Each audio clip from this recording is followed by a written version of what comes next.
allez tous et toutes très bien. Bon, à notre habitude, on se donne rendez-vous le jeudi dans ma cuisine pour 2-3 petites recettes. Alors, comment vous dire que les recettes que vous allez avoir juste après n'étaient absolument pas prévues. Pourquoi? De base, je devais vous présenter vraiment en profondeur le K10 d'Ultenic, donc ma air fryer. Je ne sais pas ce qui s'est passé en fait lors du montage de ma vidéo. Mon programme a totalement bugué. Donc j'ai dû le supprimer et le réinstaller. Et en fait, après, lorsque j'ai voulu remettre les vidéos pour faire le montage, toutes les images étaient saccadées. Donc comment vous dire que j'ai essayé de tout rattraper, c'était totalement impossible. Et vous refaire bien évidemment les mêmes recettes, c'était impossible également parce que j'avais vraiment pris ce qu'il me restait au niveau de mon congélateur et 2-3 choses du frigo. Donc j'étais un petit peu... voilà, hein, vous savez bien comment je suis et mon humeur quand ça m'arrive. Donc au final, hier, je vous promets, hier, j'ai prévenu sur Insta et sur Facebook. J'ai refait 2-3 recettes rapides. Donc ici, on va partir sur des styles de diner rolls.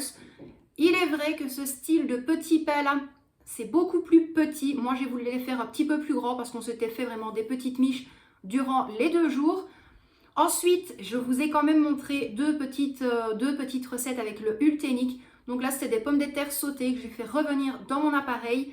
J'avais également fait de l'America maison. Donc pour ceux qui ne sont pas très visuels, je vais dire ça comme ça, au niveau de la viande crue, je suis vraiment désolée. Mais voilà, moi, c'est une chose vraiment que j'adore. Michel, pas trop, mais honnêtement, il a vraiment bien aimé.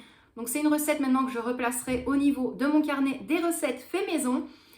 Il y a également un tiramisu fraise et un tiramisu framboise. Là, je vous donnerai vraiment une petite astuce. Peut-être que beaucoup la connaissent, mais moi, j'adore rajouter du sucre dans mes blancs en neige.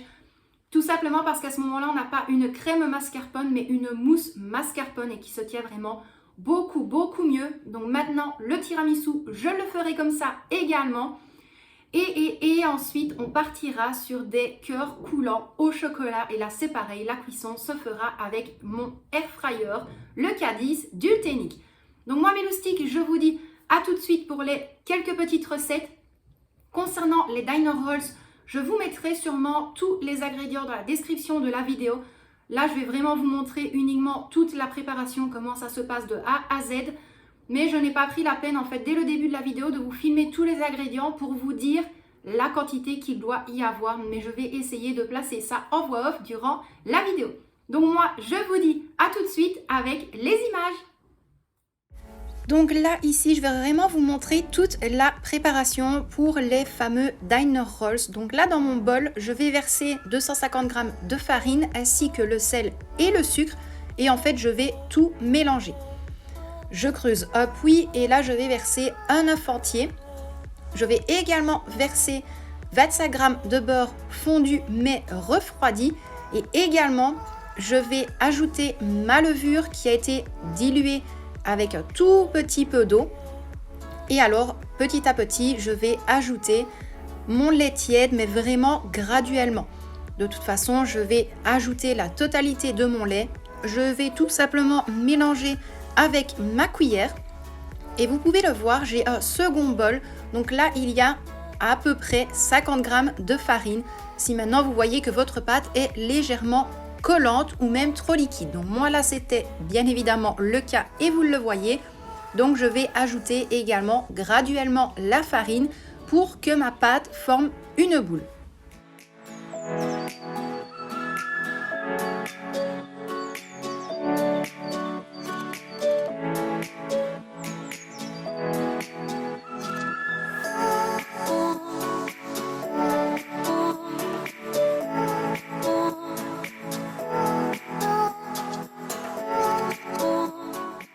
Donc à ce stade, bien évidemment, je vais travailler la pâte à la main. Je vais continuer à ajouter petit à petit la farine si je vois vraiment que la pâte colle trop au doigt. Ensuite, une fois que ma pâte sera bonne, on va dire ça comme ça, donc pas trop collante, mais légèrement malgré tout, je vais tout simplement former une boule. Et ensuite, je vais filmer mon bol et je vais recouvrir d'un torchon. Bien évidemment, si vous avez un torchon ou autre, faites-le. Moi, je n'en avais absolument pas sous la main. Donc j'ai seulement recouvert avec mon tablier.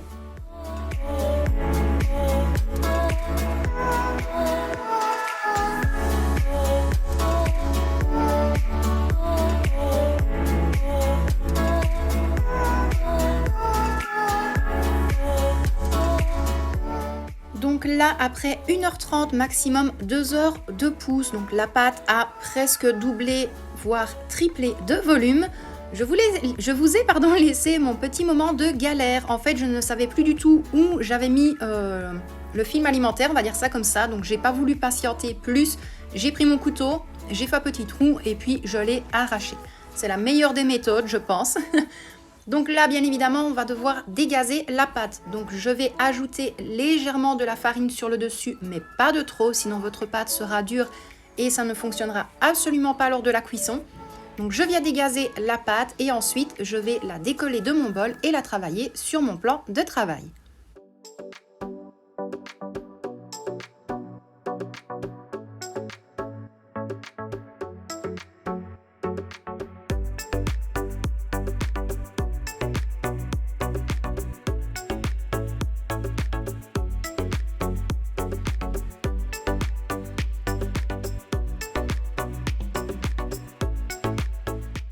Encore une fois, lorsque vous allez travailler votre pâte, si vous voyez qu'elle colle légèrement au plan de travail, c'est pareil. Vous pouvez effleurer avec la farine votre plan de travail, mais encore une fois, pas de trop.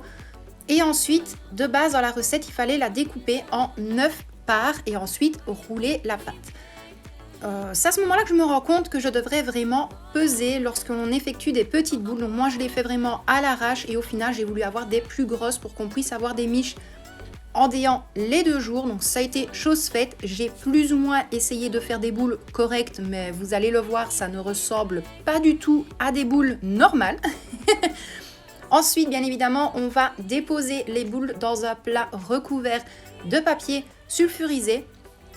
Maintenant, vous pouvez très bien beurrer votre moule et placer de la farine et enlever l'excédent. Mais moi, j'ai beaucoup plus facile avec du papier sulfurisé. Évidemment, vous les espacez légèrement. Pourquoi ? Parce que vos boules vont repartir en pousse durant 30 minutes. Donc, une fois que vous avez placé vos diner rolls dans votre plat, vous allez les recouvrir avec un torchon et c'est reparti pour une pousse pendant 30 minutes. Pendant la pousse, vous allez faire préchauffer votre four à 190 degrés, donc 190 degrés. Là, ici, ils ont bien poussé et ils vont partir immédiatement en cuisson pendant 20 minutes. Vérifiez bien la cuisson, donc dès que le dessus de vos diner rolls sont légèrement dorés, vous pouvez les sortir du four. Bien évidemment, pour avoir un petit peu plus de moelleux, vous pouvez faire fondre vraiment un tout petit peu de beurre et badigeonner le dessus au pinceau. Et honnêtement, ça a été une première pour moi et cette recette-là est partie dans mon livre de recettes. Vous voyez le résultat final, ils sont vraiment bien brillants, bien moelleux. À ce moment-là, je ne savais absolument pas si l'intérieur était cuit et vous pouvez le voir, ils sont juste parfaits. C'est vraiment une recette que je vous recommande. De toute façon, je compte vous faire une vidéo vraiment complète pour vous dire tous les ingrédients de A à Z, vous expliquer la recette entièrement. Mais comme je vous l'ai dit et que je vous l'ai inscrit lors de cette vidéo, tous les ingrédients sont dans la description de la vidéo. Je vous laisse avec la dernière image de mes petits pains.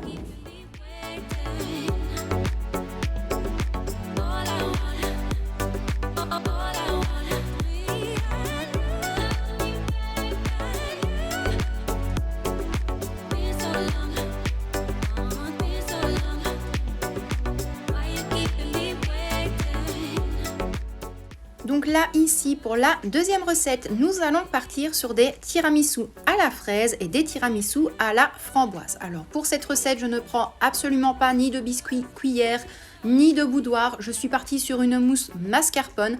Donc pour cette recette, j'ai mélangé 3 jaunes d'œufs avec 100 g de sucre.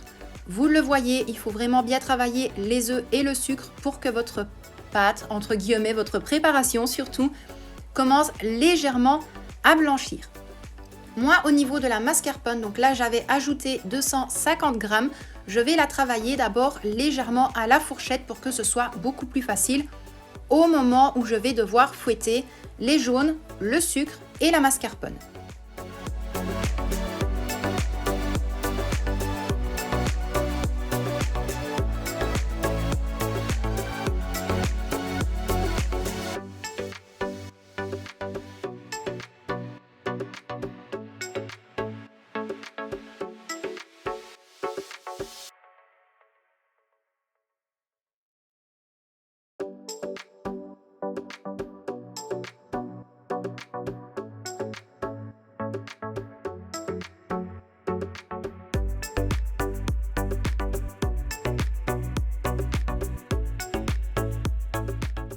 Alors, comme je vous l'ai dit, moi ce n'est pas une crème mascarpone, mais une mousse mascarpone. Ce qui veut dire, je vous laisse vraiment toutes les images. Au niveau de mes 3 blancs, je vais les monter en neige, mais dès le début, vraiment quand ça commence légèrement à mousser, je vais ajouter un tout petit peu de sucre. Là, c'est vraiment comme vous en avez envie. Je n'ai absolument pas pesé la quantité de sucre, mais je vais l'ajouter progressivement. Et quand je vais voir que mes blancs en neige vont monter petit à petit, c'est à ce moment-là que je vais ajouter en 2 fois le reste de mon sucre.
Donc je pense que vous l'avez vu lorsque j'ai monté mes blancs en neige. Bien évidemment, sur le fouet, on a le bec d'oiseau. Il est également présent dans le bol. Mes blancs en neige sont vraiment très brillants. Et en plus de ça, ils se tiennent à merveille. Honnêtement, si vous la testez, dites-le moi. Mais je préfère vraiment une mousse mascarpone à comparer à la crème. Moi, vraiment, pour ne pas me prendre la tête lorsque je vais mélanger mes blancs en neige dans ma préparation mascarpone, je prends d'abord une petite quantité de blanc en neige pour vraiment détendre ma préparation mascarpone et ensuite je vais tout simplement verser la totalité de mes blancs en neige et je vais bien soulever les préparations. Comme ça, il y a beaucoup plus d'air qui rentre dedans. Et vous allez le voir juste après, ça donne vraiment trop envie. Moi, rien que de revoir la vidéo lorsque je vous fais la voix off, je n'ai qu'une seule idée en tête, c'est d'en refaire.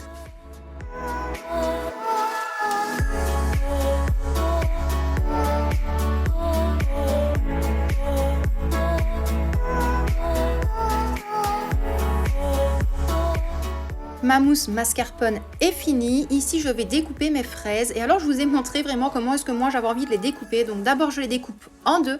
Ensuite, je les coupe en 4. Et puis, je les recoupe encore une fois. Et en fait, c'est vraiment pour avoir 6 petits morceaux de fraises. Donc ça, c'était pour mettre dans mes verres. Et ensuite, j'en avais vraiment gardé 2-3 où je les avais tout simplement coupés en 2 ou en 4 pour avoir vraiment plus de mâche en bouche. Je vais dire ça comme ça. Et puis surtout, lors de la présentation. Donc là ici, mes fraises, vous pouvez le voir, elles sont prêtes dans mon bol. Je termine de découper les dernières qui vont me servir beaucoup plus pour la présentation. Et ensuite, on va passer à la découpe des framboises.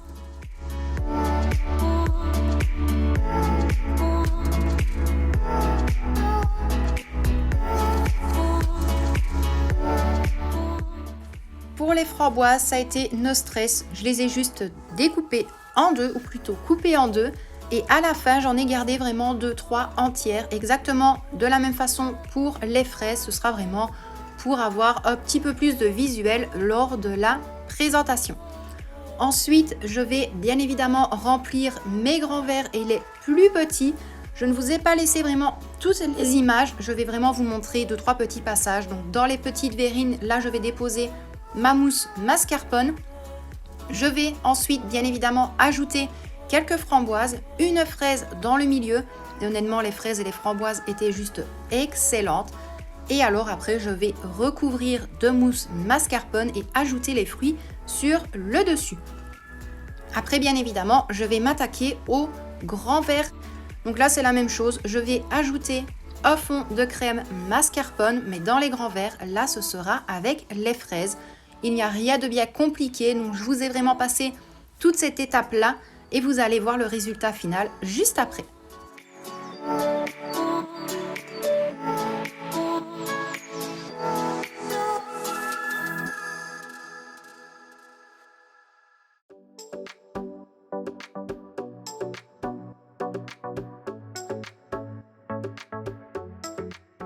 Et voilà ce que ça donne. Honnêtement, c'était frais, c'était bon et pas trop sucré. Pourtant, on pourrait croire le contraire avec le sucre dans les blancs en neige, mais alors là, pas du tout. Et honnêtement, c'est une tuerie. Donc j'espère vraiment qu'au visuel, ça vous plaît. Et moi, comme je vous l'ai dit, ça me donne vraiment envie d'en refaire. Ici, je vais passer à l'américain maison. Donc, j'avais pris de la viande hachée, donc de la viande américaine. Je pense que c'est comme ça qu'on dit. J'ajoute un jaune d'œuf. Je vais également ajouter une cuillère à café de moutarde, du sel, du poivre, du persil. Alors moi, j'ai ajouté du persil lyophilisé. Maintenant, si vous avez du persil frais haché, bien évidemment, c'est meilleur, croyez-moi, mais là, je n'en avais plus du tout. Et alors, je vais également ajouter une cuillère à café de sauce. Alors, ne rigolez pas parce que vous le savez que c'est extrêmement compliqué à dire. La sauce Worcestershire. Je pense que vous m'avez comprise. Donc, la sauce pour faire de l'américain maison. Je sais, je vous entends que vous rigolez derrière votre écran. Mais honnêtement, pourquoi est-ce que cette sauce-là, qui est juste excellente, est aussi compliquée à dire? Bref, donc j'ajoute tout dans mon bol et je vais tout simplement mélanger à la fourchette. Bien évidemment, n'oubliez pas de goûter petit à petit pour voir s'il ne manque pas du sel, s'il ne manque pas du poivre, s'il ne manque pas la fameuse sauce. Voilà, vous goûtez vraiment au fur et à mesure. Moi là, j'avais largement assez au niveau de mes ingrédients. Et puis je me suis pas prise la tête, on avait mangé ça un midi, donc c'était hier midi, plus précisément. Et juste après, je vais m'attaquer aux pommes de terre que je vais découper en petits morceaux. Mais de toute façon, on va voir ça juste après en vidéo.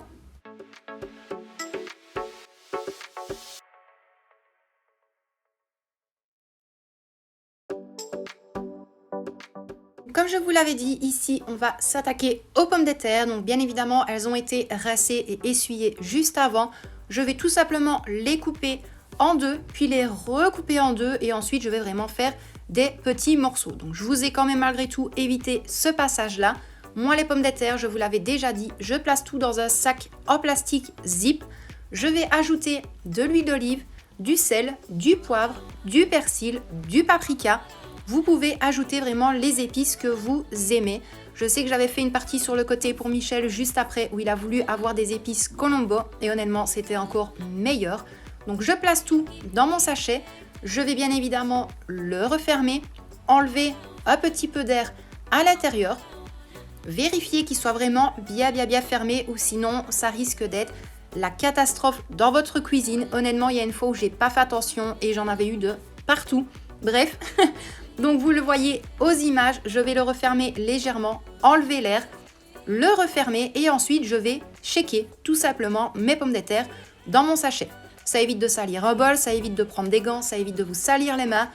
Et puis des fois, vous pouvez même faire vos viandes dans ces sachets-là et puis directement les congeler avec votre marinade. Donc moi ici, mes pommes de terre, je les laisse bien se mariner, badigeonner avec l'huile d'olive et toutes les épices. Et alors, je vais passer à la cuisson dans mon air fryer, donc le K10 d'Ultenic. Comme je vous l'avais dit, de base, je devais vous présenter vraiment 4-5 recettes avec, mais voilà. Je vous l'ai dit, je vous l'ai expliqué, j'ai eu vraiment un gros souci. Bref, je ne vais pas réexpliquer encore une fois, donc je place toutes mes pommes de terre dans ma cuve, j'allume mon appareil, je vais partir sur 170 degrés, je reste sur 15 minutes de cuisson et ensuite j'enclenche. Je vous laisse également le passage de l'application sur le téléphone et ça, c'est juste une merveille. Donc là, bien évidemment, c'est connecté au Wi-Fi et à la 4G. Il vous prévient de tout. Il vous prévient s'il faut checker dans l'appareil, il vous prévient du temps de cuisson. Là, mon téléphone avait sonné, donc mes pommes de terre sont cuites.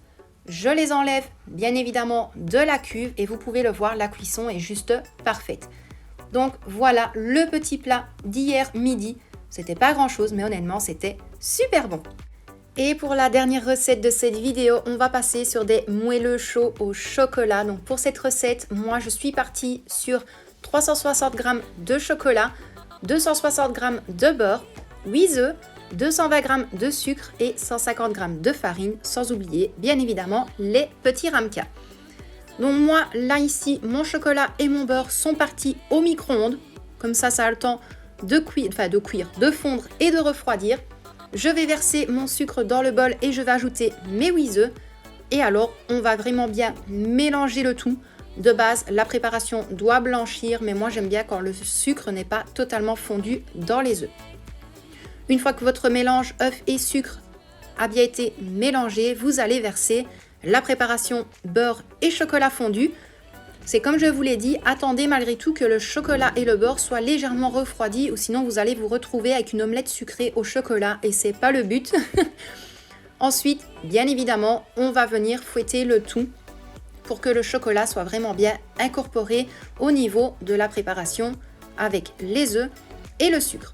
Ensuite, j'ajoute la farine. Vous pouvez la tamiser ou non. Moi, je ne la tamise pas parce que voilà, il n'y avait pas énormément de gros morceaux. Et encore une fois, vous allez mélanger toute la préparation.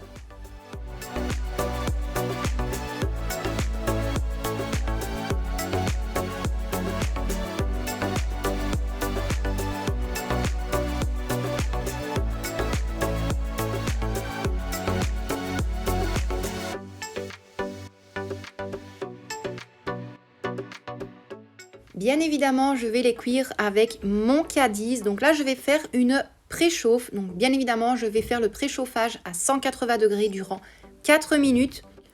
Je vais verser ma préparation pour mes moelleux chauds au chocolat dans mon mesureur. Moi, j'appelle ça un mesureur. Ne cherchez pas à me comprendre. C'est juste que c'est beaucoup plus facile lorsque je vais les verser dans mes ramequins. Je pense que c'est beaucoup plus facile plutôt que de prendre le bol ou de prendre une cuillère à glace ou une louche. Moi là je l'ai fait petit à petit, ça va beaucoup plus vite. Et puis de toute façon, vous le voyez lors des images. Donc là, je prends la cuve de mon Cadiz d'Ultenic et je vais faire des fournées de 4. Au début, je pensais que 5 aurait pu rentrer à l'intérieur, mais pas du tout. Donc j'en ai mis 4 et bien évidemment, ça va partir en cuisson à 180 degrés pendant 10 minutes. Maintenant, c'est vraiment à vous de voir. Vous pouvez partir sur 9 minutes si vous souhaitez que ce soit beaucoup plus coulant et beaucoup plus fondant. Mais franchement, 10 minutes, c'était le top. Donc là, la cuisson est terminée. Je vous montre bien évidemment le résultat final et ils sont juste magnifiques. Moi, je vous laisse sur ces images-là parce qu'il m'en reste encore quelques-uns à cuire. Donc j'espère vraiment que ça vous a plu. N'hésitez pas à me le dire en commentaire.